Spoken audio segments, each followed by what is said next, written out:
All right, damn, that was a good fight. Shawn Porter, Spence. Definitely, if you order the pay-per-view, you got your money's worth. Kind of a boring undercard, but whatever.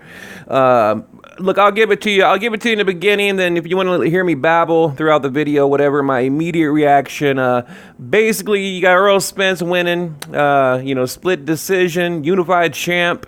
And look, I think it was fair. Okay, I mean, I had it a draw until the knockdown. Okay, you had a knockdown. I think I want to say round 10, round 11. Shawn Porter gets caught with it was a quick left, right, something like that. Goes down. I just watched it, so it's not really all that fresh in my memory. I had people over yelling, screaming, a lot of excitement going on. So, I need to go back and watch the fight again. But but actually the judges' cars were all crazy. And I forget what they wore, but one of them I was like, what?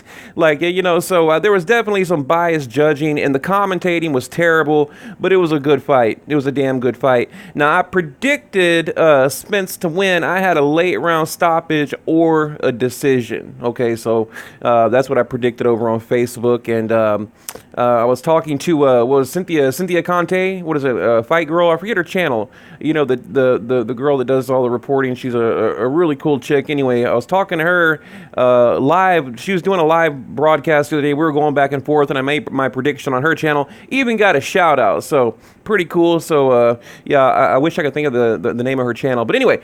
Damn good fight, okay? It was like vintage Shawn Porter, that bulldog style, come forward, just like a bulldog, man. This guy, I thought he was gonna sharpen up on the boxing skills a little bit, but no, this was vintage Shawn Porter, face forward, headbutts, elbows, all that, but Spence throwing a lot of low blows, I counted I want to say at least 4 or 5, legit low blows, and I'd say at least 2 or 3 that were borderline, maybe 3 or 4. So we're talking 8, 9, 10 low blows that, some of them questionable, some of them legit.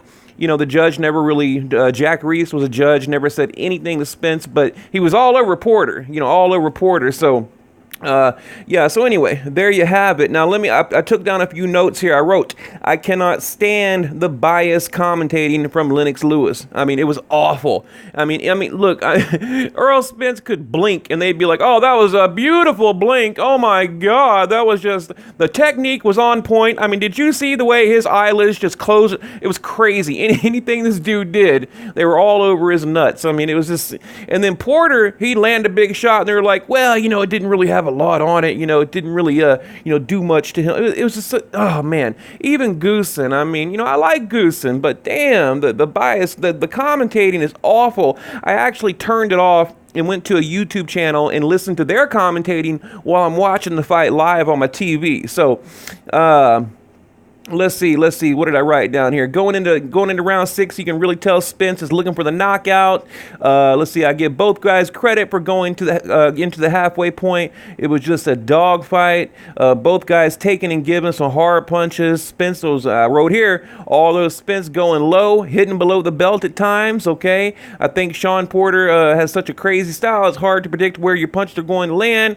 So. I think Spence was going for the body, and maybe some of them were accidental, maybe. But look, I think that took a lot out of Shawn Porter. That's why I keep bringing it up. I think those low blows took a lot out of Shawn Porter. So and I guarantee you, in the post press conference, Shawn Porter, especially Kenny Porter, is going to talk about it. But again, even the commentators are like, well, why isn't his corner protesting? Why isn't Kenny Porter jumping up and saying, hey, Jack Reese, referee, what the hell, man? They said nothing. It kind of reminded me of the Freddie Roach, Manny Pacquiao, Jeff Horn fight when Freddie Roach and his whole corner, they weren't saying nothing to the referee. I mean, it's obviously dirty, but they said nothing, So, that's on Kenny Porter, all on Kenny Porter. But just a physical, rough, dirty fight. And I thought Spence was going to make adjustments. He talked about in the pre build up to the fight that he was going to make any adjustments needed to adapt Porter's style, and he really didn't. I mean, he pretty much stayed in the pocket. It was very fundamental, left, right, hook, just very fundamental. And I thought he would time him a little better, even when he caught him with that. I want to say it was a quick little check left hook. Even when he caught him with that left hook, it wasn't really timed. It was just kind of a reflex, you know. I mean, something he probably did on the gym bag, the heavy bag, a million times. You know what I mean? It's just like a muscle memory. So I thought he was going to time him a little better. Round 7 or 8. I could tell Porter was getting tired, and he needed to stay off the damn ropes. I mean, my God, anytime, you know, Spence would get him up on the ropes, he was taking a lot of punishment. He would try to turn him, but nothing would happen. You know, nothing would happen. He needed to, you know, do that Lomachenko or that Manny Pacquiao, you know, that dip, that slip and dip. You know what I mean? That dip and turn. I mean, he tried once. He did it, and you know, he got a couple punches off. But I mean, that was another thing. You know, looking back on it. And again, this is all from memory. It's like an immediate reaction. So going into round 9, like I said, I had it about even, but I kept telling myself, I was like, man, a knockout or a knockdown is going to change this fight. It's going to change it. But I need to go back and look at the scorecards, because even if there wasn't a knockdown, I think they would have given it to Spence regardless. So, you know, I need to go back and look at that. Again, this is like literally, I just turned the TV off like 3 minutes ago, so I haven't really had time to, you know, digest everything. So, but Spence, you know, he's never been in a situation. You know, even with Kell Brook, he took a lot of punishment, you know, before, and you know, he kind of took over after, especially after he broke his orbital bone. But you know, he's never been in this situation, so you know, give him credit for that. You know, he showed his toughness. You know, he's got the heart of a champion, a warrior. He deserves to be, you know, the unified champion. So I give him a ton of respect for that, because you know, I mean, look, it wasn't an easy win. It was not an easy win, and this is what we want to see. We want the best to fight the best. So you know, I got nothing bad to say about the matchup. You know, nothing at all. I mean, it was exactly on point what boxing should be. So yeah, but that knockdown, I even wrote, I was texting a friend. I wish I could show you guys a screenshot, but I was texting a friend and I said, watch, I said, Porter's about to get dropped and it's going to change the fight. I mean, literally 30 seconds later, boom, Porter gets dropped. So I was like, oh man, come on, you know? I mean, if I could see it, why couldn't he see it? Why couldn't Kenny Porter see it? You know, but he was getting sloppy, you know, he was. But now I'm totally surprised he didn't get knocked out. I mean, the dude's got a iron chin, because Spence was landing some big shots. But you know what? I do question the power of Spence, because he couldn't knock out Mikey Garcia and he couldn't knock out Shawn Porter. And he said that in the pre-fight buildup, like, I'm not going to win. I'm not going to knock you down. I'm going to knock you out. You know, man down. That's all we heard. Man down, man down, man down.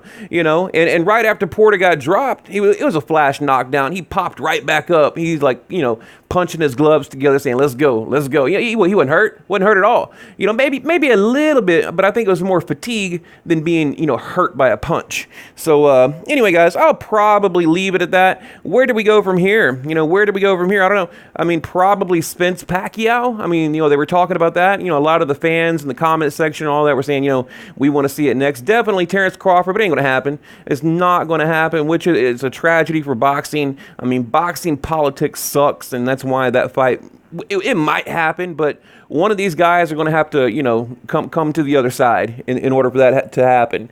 You know, Crawford's going to have to come to PBC or whatever, or that fight's not going to happen.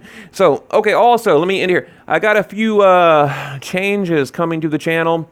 I got a little shopping to do tomorrow. I went today, getting some new equipment and so forth, and I'll keep you guys posted. So anyway, give me a like, give me a sub. What did you think about the fight? I thought it was a good decision. You know, I'm already hearing a lot of people claim it should have been a draw. It was a robbery. It was this, it was that. You know, I mean, I give it to Spence, and I was going for Porter. I mean, I got to be honest. I mean, I predicted Spence to win, but you know, I was rooting for Shawn Porter. So not being biased here, if I was, I'd say it was a draw or what the hell ever. But no, you got to give it to Spence. I mean, he did what he had to do to win, and you know, showed the heart of a lion, of a champion, and got the win. So there you go.